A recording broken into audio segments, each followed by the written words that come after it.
Satu demi satu nanti semua jawaban atau penjelasan saksi ya yang ada di BAP itu 1,5 meter. Nanti kita akan belajeti satu lembar demi satu lembar. Bahwa surat dakwaan yang diajukan kepada saya itu secara penuh setelah kami pelajari mengandung dua kelemahan utama yang membuat sidang atas nama saya sebagai terdakwa tidak bisa lagi dilanjutkan.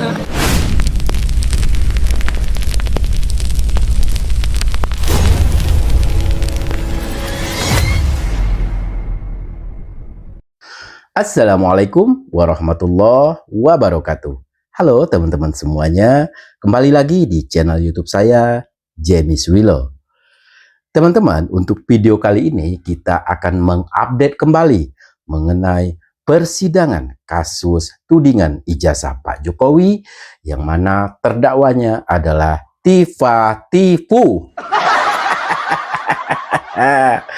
Mungkin sebagian teman-teman sudah mendengar ya konferensi pers yang dilakukan oleh Tifa-Tifu setelah selesainya persidangan. Nah, jadi si Tifa-Tifu ini lagi-lagi mencari perhatian terhadap masyarakat luas dengan mengadakan konferensi pers di luar persidangan ya. Jadi intinya si Tifa-Tifu ini galaknya hanya di luar ruangan sidang. Kalau di dalam ruangan sidang ya kayak ayam mabuk tai.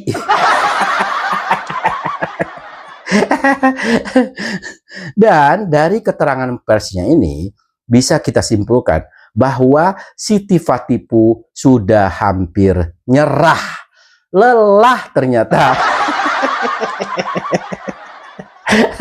Itu terlihat betul ya teman-teman dari apa yang dikatakan oleh si Tifa-Tifu ini. Dia sudah nyerah. Udah nggak sanggup lagi melanjutkan persidangan ini teman-teman. Kenapa dia mengatakan begitu? Karena katanya dakwaan dari JPU ini terlalu berat buat dia. Sehingga dia menyatakan untuk tidak melanjutkan persidangan. Itu versi dia ya. Padahal baru 2 kali bersidang. Kamis kemarin sama Kamis sekarang. Belum apa-apa. Belum masuk ke sidang pembuktian. Tapi si Tifa-Tifu sudah mau nyerah begitu aja. Benar-benar tai. Dulu nantang-nantang ya. Sebelum persidangan dilaksanakan, katanya dia akan menanyakan kepada Pak Jokowi mengenai 719 alat bukti ini. Saya akan tanya satu persatu. Apa Pak Jokowi sanggup katanya. Belum apa-apa udah ciut, udah mencret.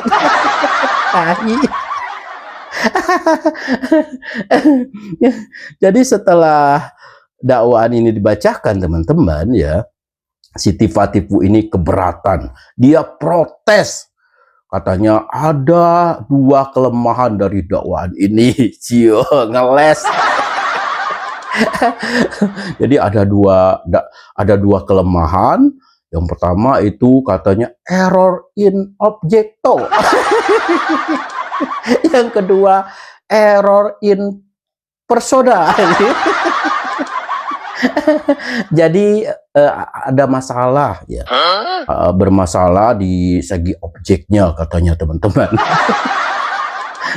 Itu salah di segi objeknya, karena objek yang kami teliti itu adalah objek elektronik yang diupload oleh Dian Sandi katanya. Jadi di sini dia menyalahkan Dian Sandi Utama yang pertama kali mengupload mengenai ijazah Pak Jokowi ini. Itu yang dia salahkan. Jadi intinya terlalu berat dakwaan ini katanya, sehingga dia gak sanggup untuk melanjutkan persidangan ini. Terus dia juga sambil membawa-bawa nota perlawanan. Nah, dia bawa-bawa buku tuh. Bukunya itu kalau nggak salah tebalnya itu sekitar 37 halaman. Kemudian dia beri judul Indonesia Menggugat. Dia bawa-bawa Indonesia, teman-teman. Katanya Indonesia menggugat. Padahal kita tahu yang menggugat itu hanyalah kelompok mereka doang. Si Panji, si Tifatifu, kemudian orang-orang yang sakit hati terhadap Bapak Joko Widodo, ya kan? Tahulah orang-orangnya. Dan itu aja, itu yang menggugat. Tapi dia mengatasnamakan Indonesia menggugat.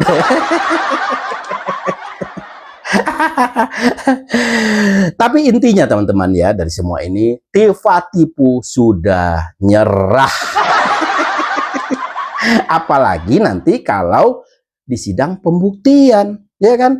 Kan dia ini nggak bawa alat bukti, nggak punya alat bukti, ya kan? Nggak punya. Sedangkan di persidangan itu bukan hanya sekedar bacot aja yang ditonjolkan, tapi adalah alat bukti. Nah, itulah sebelum masuk ke sidang pembuktian, si Tifatipu udah nyerah duluan. Kalah sebelum perang. Padahal dulu dia sangat menunggu-nunggu persidangan katanya. Itulah yang menyebabkan Roy Panji ini juga takut dalam bersidang ini, teman-teman. Takut dia. Makanya beberapa kali saya katakan, si Tifa lah yang dia sodorkan duluan. Dan benar aja kan, Tifatipu udah mau nyerah dan seakan-akan tidak mau melanjutkan lagi persidangan ini, teman-teman. Ini menarik nih. Untuk itu mari sama-sama kita dengarkan konferensi pers dari Tifatipu. Nih. Bismillahirrahmanirrahim. Assalamualaikum warahmatullahi wabarakatuh. Hasbunallah wa ni'mal wakil. Nikmal maula wa nikman nasir. La haula wa la quwata illa billahil aliyil azim. Awalnya mah bagus ya, bagus lah awalnya. Hari Kamis kami sudah melakukan nota perlawanan ya, yang terdiri atas 37 halaman ya, yang kita berikan judul Indonesia menggugat ya, dugaan ijazah palsu Jokowi adalah sebuah cermin krisis multidimensional bangsa ini ya. Pada beberapa hal nanti akan secara rinci disampaikan oleh advokat saya. Yang pertama adalah bahwa surat dakwaan yang diajukan kepada saya itu secara penuh setelah kami pelajari mengandung dua kelemahan utama yang membuat sidang atas nama saya sebagai terdakwa tidak bisa lagi dilanjutkan. Tidak bisa lagi dilanjutkan. Sekali lagi. Tidak bisa lagi dilanjutkan. Nyerah. Terjadi error in objecto dan error in persona. Apa objek yang didakwakan kepada saya itu salah secara objek, ya, karena yang saya dan Mas Roy Suryo lakukan pengkajian adalah benda digital, objek digital yang beredar di internet yang dimiliki oleh saudara Dian Sandi. Ya udah, jalan-jalankan Dian Sandi. Tidak melakukan pengkajian, komentar apapun terhadap dokumen digital yang diakui oleh saudara Joko Widodo. Karena secara fakta, saudara Joko Widodo tidak memiliki ijazah dalam bentuk digital. Kenapa kalian tuduh-tuduh? Beliau adalah lulusan Fakultas Kehutanan UGM tahun 1985. Jikalau benar, maka dokumen yang dimiliki adalah dokumen yang bersifat analog, di mana kita semua sampai dengan 11 tahun kita menanti sama sekali belum pernah ada kemunculan dari dokumen ijazah tersebut. Kan sudah dulu, woi. Jelas bahwa dugaan atau dakwaan dari jaksa itu salah secara objek. Di Polda Metro Jaya itu, kenapa kalian nggak percaya waktu gelar perkara? Karena ini berkaitan dengan laporan yang dilakukan oleh saudara Joko Widodo terkait dengan lokus dan tempus delicti yang sangat aneh dan janggal. Kamu yang aneh. Dan tempus delicti itu berpindah-pindah dari sejak kami pertama kali diperiksa sebagai saksi tanggal 11 Mei 2025. Pada waktu itu yang dilaporkan sebagai lokus dan tempus delicti adalah sebuah peristiwa tanggal 22 Januari 2025 di mana kami sama sekali atau saya sama sekali tidak berada ngeles lagi pada kan? lokus dan tempus yang dimaksud.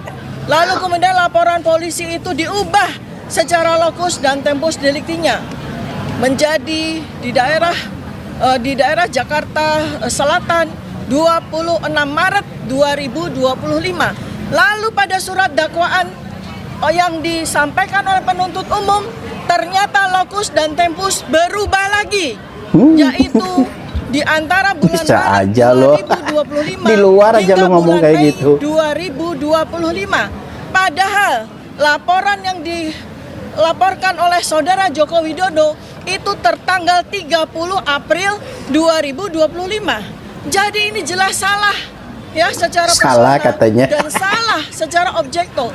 Karena Salah mana mungkin versi kamu. melaporkan sesuatu kejadian yang belum terjadi pada saat laporan polisi itu dilakukan.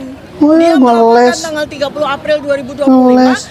atas peristiwa yang terjadi pada bulan Mei 2025. Itu Ngeles sesuatu lu. yang sangat tidak masuk akal. Jejak digital lu Yang banyak berikutnya tau lagi nggak? adalah kesalahan atau error in objecto adalah Error in object mendakwa sebuah produk jurnalistik yang dilindungi oleh undang-undang pers yang jelas ya. Jadi Ngeles. ada 5 unggahan dari 20 Kamu itu cuma bisa ngeles, tahu nggak? dijadikan sebagai barang bukti. Itu sendiri sebetulnya sudah error in objecto. Karena 28 barang bukti itu dibebankan semua kepada saya. Modar. Sedangkan dari 28 barang bukti itu hanya ada 5. Ada 5 unggahan yang berkaitan dengan saya. Nah, sementara dari 5 objek tersebut itu sebetulnya adalah produk jurnalistik. Yang utama adalah sebuah siaran di media ya yang berlangsung di gedung MNC ya. Itu dilaporkan Ribet sebagai ya kalau di mana bersidang saya ya. melakukan, Makanya jangan macam-macam perbuatan lo. yang didakwa dengan pasal Ribet kan? 35.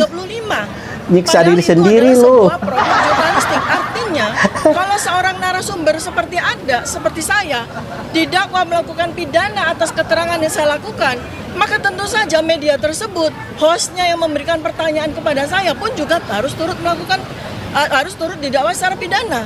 Tetapi Undang-Undang Pers tidak menyatakan demikian. Sebab sebuah produk jurnalistik yang berisikan talk show ya atau sebuah tanya jawab itu dilindungi oleh Undang-Undang Pers. Apabila host dan narasumber melakukan sebuah kesalahan, slip of the tongue atau kesalahan pada waktu itu, maka Slip of the Undang-Undang Pers itu tongue. memberikan fasilitas dalam bentuk hak jawab, Aduh, parah dalam ini bentuk orang, parah. sebuah mediasi Ngeles mulu di nih kerjaannya. dalam koridor Dewan Pers ya. Jadi ini tidak bisa langsung dibawa kepada pidana. Kalau sampai Kata terjadi siapa seperti nggak ini, bisa. maka inilah yang disebut sebagai Itu chilling menurutmu. effect, membuat semua orang takut untuk bicara. Ya, selanjutnya akan diteruskan oleh advokat saya. Silakan. Ya, terima kasih. Itu ya teman-teman. Jadi keberatan dia ini dia sampaikan ke publik. Supaya apa? Supaya publik prihatin melihat dia. Dan seolah-olah dia ini terzolimi. Kan begitu. Padahal bukti-bukti dia tuh sudah ada gitu, sudah banyak, makanya ditetapkan dia ini sebagai tersangka begitu. Kalau nggak ada barang bukti, mana mungkin Siti Fatipu dan juga teman-temannya ini ditetapkan sebagai tersangka. Tapi yang namanya orang agak kurang gitu ya. Beginilah jadinya ya. Jadi dia ini curhatnya ke publik, curhatnya. Bukan di keberatannya itu disampaikan saat persidangan, tidak, tapi ke ruang publik supaya itu tadi, supaya dapat perhatian dari rakyat Indonesia. Kan dia tadi mengatasnamakan Indonesia ya kan, di nota perlawannya itu dia beri judul rakyat menggugat, apa, Indonesia menggugat. Itu yang dilakukan oleh Tifatipu. Dia pikir bersidang ini gampang kali ya, seperti yang dia katakan itu ya. Ternyata setelah dijalani tidak sesuai yang dia harapkan. Karena kan sekali lagi di persidangan itu kan perlu bukti, bukan hanya sekedar bacot. Kalau sekedar bacot aja ya kelompok kalian menang. Karena kan kalian itu asal bacot, ya kan? nggak mikir dulu, asal bacot aja, tapi nggak mikir kalau orang tersinggung, nggak. Nah, kalau masalah bacot, itu kelompok kalian yang paling jago. Tapi kalau masalah alat pembuktian, kalian itu nihil. Ini baru kedua loh, ya, baru sidang kedua loh, belum sidang pembuktian. Nanti makin mencret kamu tiba-tiba. Dan sekarang aja kamu sudah mau nyerah, udah seakan-akan udah nggak mau lagi melanjutkan persidangan ini. Itu versi kamu, nggak bisa begitu, kan ada mekanismenya. Aduh, tiba-tiba. Oke teman-teman, kita dengar dulu nih sedikit dari pengacaranya atau tim hukumnya nih, dari Al-Katiri nih, kita dengar dulu nih. Saya tambahkan sedikit ya, karena hari ini adalah perlawanan terhadap dakwaan. Kami belum bicara masalah pokok perkara. Ya, saya katakan tadi, bahkan kami bacakan bahwa perkara ini tidak layak untuk masuk persidangan. Karena Tuh, dari awal sama tuh, sudah klien sama batal demi hukum. pengacara. Sejak peristiwa RB yang mana harus pencabutan laporan itu jelas. Bagaimana dengan satu laporan yang sama dengan Dulu nomor yang sama nantang kalian. yang dibebaskan hanya berapa orang? Yang namanya pencabutan laporan itu adalah keseluruhan. Jadi kalau bahkan Ini yang dari konsiderannya pun mantan tercabut. Wakapolri itu ya. Karena mekanisme di dalam Ini RJ itu sebelum SP3 pendapat dari mantan ada Wakapolri itu yang dia pencabutan sampaikan. laporan yang dengan nomor yang sama. Kedua, peristiwa Mabes Polri pada waktu Jokowi melaporkan caranya kayak gitu. kawan-kawan ini, itu peristiwa di Mabes Polri Sama aja belum klien sama dihentikan pengacara. penyidikannya. Jadi ini sudah melanggar undang-undang PSK, pelindungan saksi dan korban. Belum dihentikan. Kenapa demikian? Dia setiap Laporannya setiap di acara televisi itu terus teman-teman yang dia sampaikan, penghentian nggak ada lagi penyidikan adalah 22 narasinya itu Jadi doang. secara undang-undang pelindungan saksi dan korban, maka jika ada laporan lebih dulu tidak boleh dilaporkan balik sebelum inkrah. Itu jelas dan itu kami sampaikan tadi. Bahkan ada pelanggaran Perkap, masih ingat yang identik itu. Jadi sampai detik ini kepolisian tidak pernah mengatakan ijazahnya asli, yaitu identik non identik. Ngomong lepotan. Pemeriksaan laboratorium waktu itu yang menyatakan identik itu melanggar Perkapnya sendiri. Karena dalam pemeriksaan Kacau ini orang-orang itu ini ya. satu, ya kan? Itu harus ada Yang benar itu dilampirkan adalah wajib pendapat bahkan mereka aja di teman-teman. Perkap nomor Pendapat 10 orang tahun lain 2009, nggak dia dengarkan. Satu, wajib dilampiri Parah. laporan. Pada saat itu belum ada laporan, Dumas. Kedua, wajib dilampiri BAP. Pada saat itu belum semuanya di BAP. Ketiga, wajib dilampiri dengan berita acara penyitaan. Pada waktu itu tidak ada penyitaan. Oleh sebab itu, perkara ini cacat demi hukum. Bahkan saya berani katakan kalau demi itu seorang hukum. bayi itu mati dalam kandungan, bukan itu cacat tapi mati. Kami tekankan berkali-kali bahwa perkara ini tidak layak untuk masuk persidangan ini.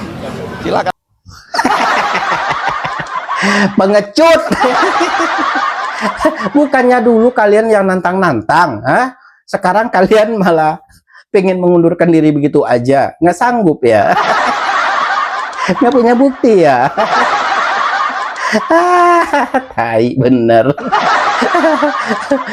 Maka dari itu teman-teman, si Waudin ini kasihan nggak dipakai sama mereka Waudin.